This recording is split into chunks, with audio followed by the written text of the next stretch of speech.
Hi, my name's John Dick, and I'm here to explain to you how unarmed combat works in Scum. Without further ado, let's get started. The unarmed combat in brawling has 4 different skill levels of expertise that the players can reach, starting from no skill level up to advanced skill level. However, the character's skill is just one of many things that are taken into consideration when combat begins. The other important factors are the player's ability to control his character during the combat and the physical condition of his character. Now that you know the basics, let's take a look at how the combat system works in other modern survival games. For this, we created a simulation of the type of unarmed combat that you can find in practically every survival game available on Steam. From what you can see here, the character is constrained at the hip, but you can tilt their upper body and throw random punches toward your opponent. The camera is locked behind the character. It doesn't provide the player with a good overview of the situation, and most of the time it's really hard to tell where the punch will land. Obviously, this is a very basic implementation, and we could have done it the same in Scum, but we wanted to make something different. So, what exactly did we do in Scum to make things better? First, we wanted to find out the best way to fit martial arts in Scum's gameplay mechanics, and we quickly realized that the angle of the camera has to be changed. The free camera view not only provides players with a better overview of the situation, it also helps when you have to engage multiple opponents at the same time. The game also provides a first-person perspective camera for the combat mode, and everything works well there too. Once you enter combat, you'll be able to perform different moves and attacks. For example, you can try to circle around your opponent and control the fight from a distance. During the combat, you can defend yourself or attack. From defensive moves, you can use block or dodge, and from the attacks, you can choose kicks, punches, and combo moves. A dodge is used when you want to outmaneuver your opponent and then strike back in a counterattack with a different combination of punches and kicks.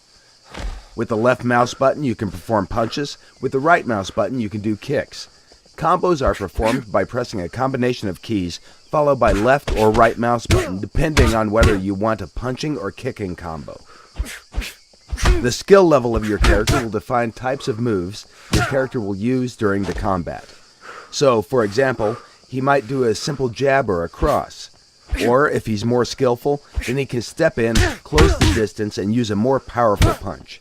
Combos are special attack combinations that inflict more damage than a normal punch or kick, but they also drain stamina at a faster rate. The best way to use a combo is against a dodge or a block, and if you perform the combo successfully, you'll increase the chance for a knockout. Along with the skill level, the character's attributes will also influence the outcome of the fight. Strength, constitution, and dexterity are attributes that the player chooses during the character creation process. But once the game starts, these parameters will gradually change depending on the character's diet, metabolism level, actions players take, and overall health status of the character. That will, of course, be reflected on the character's speed, endurance, and strength during the battle. With proper diet and workout, it's possible to boost all these attributes to their maximum values.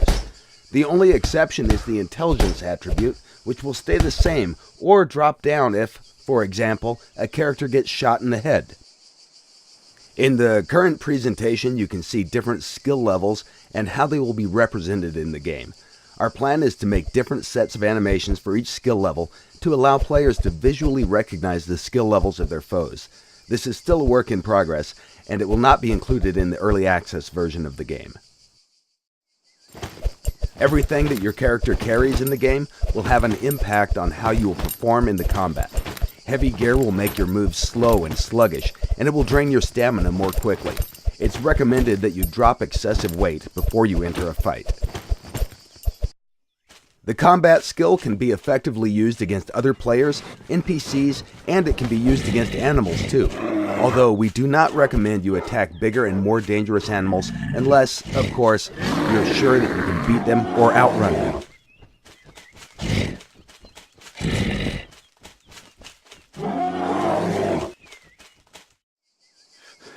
In short, these were the basics about Scum unarmed combat skill, and everything you saw is still a work in progress. We aim for further optimization of the combat process to make it more fluid and enjoyable. Future plans are to replace mocaps with more realistic animations.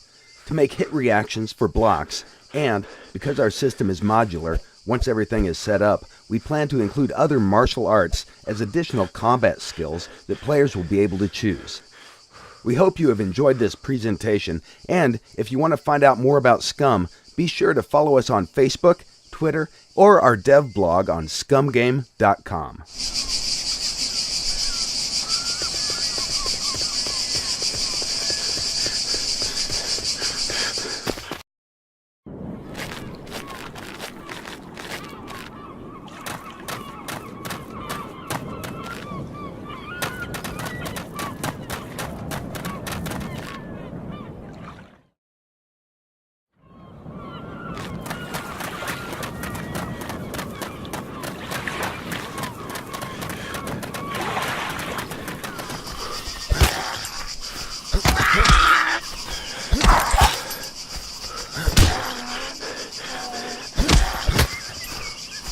Ugh!